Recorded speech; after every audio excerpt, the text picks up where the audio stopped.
Hey, Derek, eventually when you get Edvinson on the road and the matchups aren't as favorable, I mean, how much are you looking forward to seeing how he responds to that challenge? A ton. I think it's part of his development. We've already talked about it. Obviously, he's got 6 games left that he's able to play in the 9, not to burn a year. And we will get him on the road. I don't know if we'll play him in the back-to-back situations, but I think it's all part of his growth and development. We actually might, you might see a little time in our top 4 today too. We'll play that by ear. And eventually, too, would you like to see him on PK? Yeah, I think so. Obviously, a long body, how he thinks it. He played in every situation, obviously, in Grand Rapids, which was why it's such a positive for him to get those amount of games and minutes down there. Seems to play with a little bit of an edge, too. He does. You don't really maybe expect that sometimes. I mean, yeah, like that. I mean, it's kind of nice. Yeah, I think we ask all of our guys to try to play as heavy as possible, especially defending. Especially us not being built like that. I think that's important.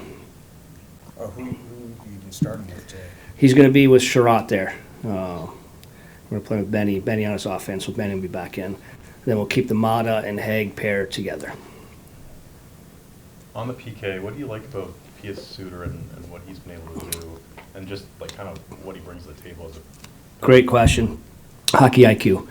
Obviously not the biggest player, not a fast twitch type player, but hockey sense. He's been a really good player for us all year, playing in every situation, every role. Can play in the wing on our top 6. He can center our 4th line, obviously effective on the penalty kill. Really, really effective player for us. Do you find he's good in terms of not cheating on PK? Because it could be, yeah, there could be a part there that you want to go for the breakaway. That's part of it. More for me, it's just his hockey IQ. Thinking the next play, that intersection, the seams, good stick positioning when. Just been good. I give our PK credit, Bob Bugner, who runs it, and that we've lost a ton of players out of our penalty kill, key players. I don't know, we've lost top 4 pair D, 2 or 3 top 4 forwards, and it's been really good of late. I think it's a credit to Boogs. You're looking at a guy with Simon where it's a bank of, we're going to play him 6 games over the next 9 or whatever it is.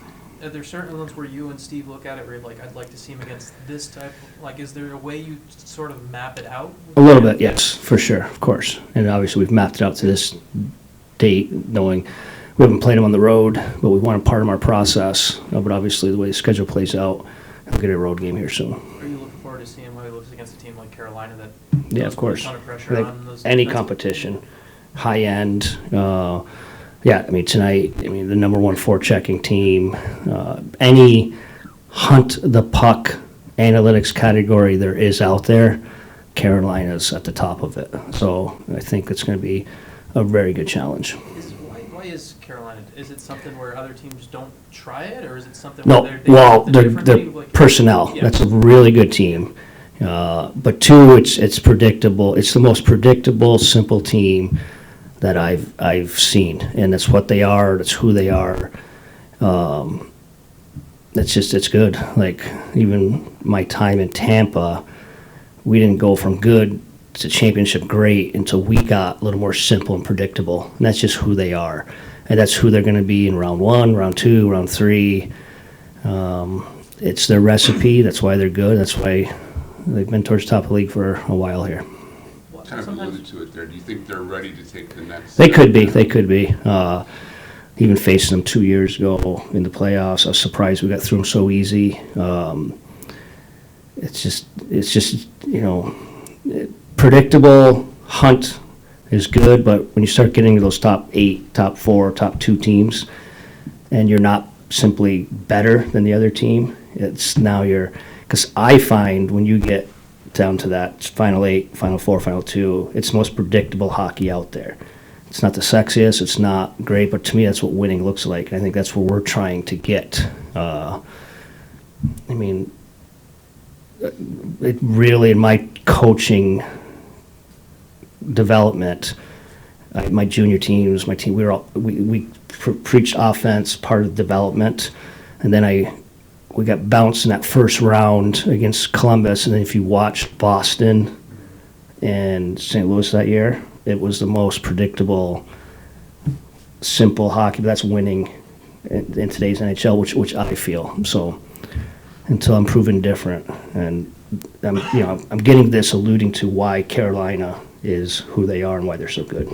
I really appreciate what they do. To somebody who's outside the coaching world, that can almost sound counterintuitive. It's difficult to play simple, but so can you kind of expand on that from a coaching perspective when you're trying to teach players to play that way? Why is that difficult, or why? You know where everyone is. Well, I think there's that balance of risking your game. There's teams that will have risk in their game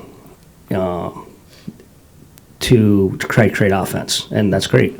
And they're special players, and the NHL might even be heading that way, and you can see that. But predictable is just, you know where everyone is in the breakout, everyone regroups. The offensive routes, you know where they are. I mean, all this team does is pound the puck to the net and go gets it. I mean, that's as simple as it gets.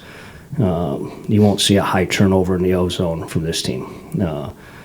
That's what I mean by predictable. Has Andrew Kopp been what you expected when you signed Yes. him and after coaching against him the last few years? I've been very happy. I think we're getting to that point where you start evaluating someone on their season, and we're going to look back on Andrew's season, and he's going to be hard on himself because offensive numbers aren't there. But he's been very productive. He's been a very good player. And some nights, he's technically our 1C, depending on matchup competition. We've asked a ton of him. And his underlying numbers are going to be very good. Expected goals for, against. He's been really good. It's probably going to be my message to him. He's hard on himself. I think he feels the way we're built. And, at times, especially now when we've been depleted with injury and the trade deadline, I think he feels a little pressure to produce offense. But I don't think that's what Steve signed him for. And he's been a really good player. I've been very happy with him. I know plus minus, we talked about how it can be sketchy, but the fact that he is one of the few plus players and There's there's tough matchups. Perfect example. I mean, we're a 500 team with a minus goal differential, and he gets the top assignment mostly every night, and he's a plus player. I think that bodes very well for our core going forward. You talk about the development of a lot of young players as a coaching staff. Do you find that you're having to point things out in their development, or are they kind of catching on quickly? No, it's a lot of teaching, of course. I think it's a give and take. Of course, that's part of the process, part of the development. That's why we like even having Simon, getting his hands on him here. You're going to go through those mistakes, and you just want to be less repeatable of those mistakes. So, yeah, I think there's a growth on both of that. Copp seems to have that football mentality, too. He played a lot of quarterback around here when he was in high school. That certain type of toughness and leadership and stuff. Do you kind of appreciate those types of guys in the lineup? Of course, I think so. And I think that's what's kept us competitive. I mean, the Pittsburgh one was a really good win. I mean, again, it's the NHL. Anyone can win any given night. But if you put Pittsburgh's roster next to our roster, we had no right winning that game. But, I think it's a credit to guys still staying competitive. And it's going to look like that the last 9. And I hope we keep our fight and keep that battle to give ourselves a chance. What's with Billy practicing again, what's the balance of getting him some games versus making sure he's good to go in October? Yeah. What's kind of the balance? I don't think there's really a balance. We've been told to treat him as a regular, healthy player, and I think it'll be more. We'll get him in when he's ready.